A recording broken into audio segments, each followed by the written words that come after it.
आज आपको एक पौराणिक कथा सुनाने जा रही हूँ। एक बार देवराज इंद्र की सभा स्वर्ग में लगी हुई थी। इसमें दुर्वासा ऋषि भी भाग ले रहे थे।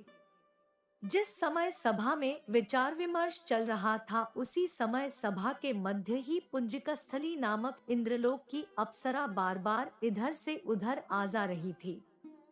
सभा के मध्य पुंजिकस्थली का यह आचरण ऋषि दुर्वासा को अच्छा न लगा। दुर्वासा ऋषि अपने क्रोध के लिए प्रसिद्ध हैं। उन्होंने पुंजिकस्थली को कई बार टोक कर ऐसा करने से मना किया, लेकिन वह अनसुना कर वैसा ही करती रही। तो दुर्वासा ऋषि ने कहा, तुझे देवसभा की मर्यादा का ज्ञान नहीं। तू कैसी देव अप्सरा है जो वानरियों की तरह बार बार आ जाकर सभा में व्यवधान डाल रही है। जा, अपनी इस आदत के कारण तू वानरी हो जा। दुर्वासा ऋषि का शाप सुनकर पुंजिकस्थली सन्न रह गई। अपने आचरण का यह परिणाम वह सोच भी नहीं सकती थी, पर अब क्या हो सकता था। भूल हो चुकी थी। उसके कारण वह शापग्रस्त भी हो गई। उसने हाथ जोड़कर अनुनय विनय कर कहा, ऋषिवर, अपनी मूढ़ता के कारण यह भूल मैं अनजाने में करती रही और आपकी वर्जना पर भी ध्यान न दिया। सभा में व्यवधान डालने का मेरा कोई उद्देश्य न था। कृपया बताइए, अब आपके इस श्राप से मेरा उद्धार कैसे होगा। अप्सरा की विनती सुनकर ऋषि दुर्वासा पसीजे बोले, अपनी इस चंचलता के कारण अगले जन्म में तू वानर जाति के राजा विरज की कन्या के रूप में जन्म लेगी। तू देवसभा की अप्सरा है, अत तेरे गर्भ से एक महान बलशाली, यशस्वी तथा प्रभुभक्त बालक का जन्म होगा। पुंजिक अप्सरा को संतोष हुआ। पुनर्जन्म में वानर राज विरज की कन्या के रूप में उसका जन्म हुआ। उसका नाम अंजना रखा गया।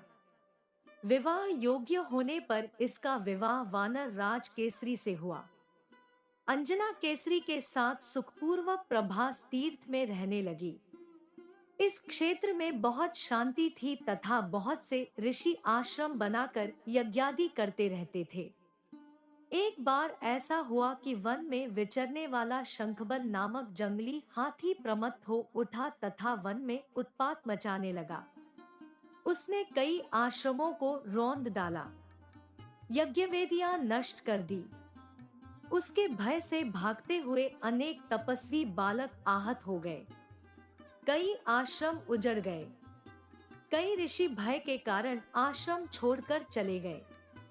केसरी को जब शंखबल नामक हाथी के इस उत्पात का पता लगा, तो वह आश्रम तथा आश्रम वासियों की रक्षा के लिए तत्काल वहां आए और शंखबल को बड़ी कुशलता से घेर कर उसके दोनों दांतों को पकड़कर उखाड़ दिया।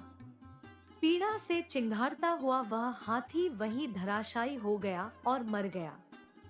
आश्रम की रक्षा के लिए उनके अचानक पहुंचने तथा हाथी को मारकर आश्रम वासियों को निर्भय कर देने वाले केसरी का ऐसा बल देखकर ऋषिमुनि बहुत प्रसन्न हुए और केसरी के पास आकर आशीर्वाद देते हुए कहा, वानर राज केसरी, जिस प्रकार तुमने आज हम सबकी तथा आश्रम की रक्षा की, इसी प्रकार भविष्य में तुम्हारा होने वाला पुत्र पवन जैसे वेग वाला होगा तथा रुद्र जैसा महान बलशाली होगा। तुम्हारे बल तेज के साथ साथ उसमें पवन तथा रुद्र का तेज भी व्याप्त रहेगा। केसरी ने कहा, ऋषिवरो, मैंने तो बिना किसी कामना के प्रमत्त हाथी को, जो किसी प्रकार वश में नहीं आ रहा था, मारकर आपकी इस यज्ञ भूमि को निर्भय किया है। आपका दिया यह स्वत आशीर्वाद मुझे शिरोधार्य है। केसरी ऋषियों को प्रणाम कर चले गए। समय आने पर अंजना के गर्भ से एक बालक का जन्म हुआ। उसमें अपने बाल्यकाल से ही ऋषियों द्वारा दिए आशीर्वाद का तेज झलकने लगा। आश्रमों में वह पवन वेग की तरह जहां तहां पहुंच जाता। आश्रमों में विघ्न डालने वाले वन्य जीवों तथा दुष्ट व्यक्तियों को अपने अपार बल से खदेड़ देता। अपने इस पराक्रम से वह मदमस्त हो जाता तथा अपने साथियों के साथ वह आश्रमों में क्रीड़ा करने लगता। उसको खेलने से कोई रोकता तो वह उसको भी तंग करने लगता।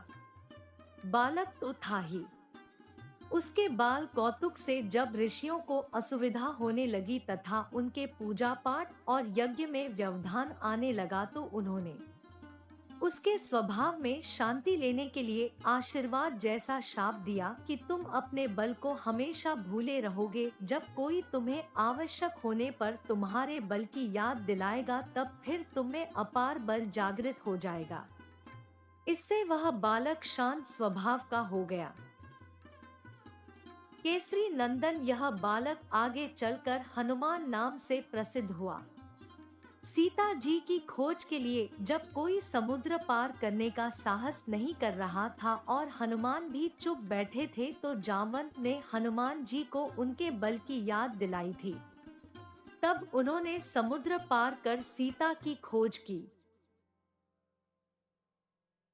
अगर ये पौराणिक कथा आपको अच्छी लगी हो वीडियो को लाइक और चैनल को सब्सक्राइब करें।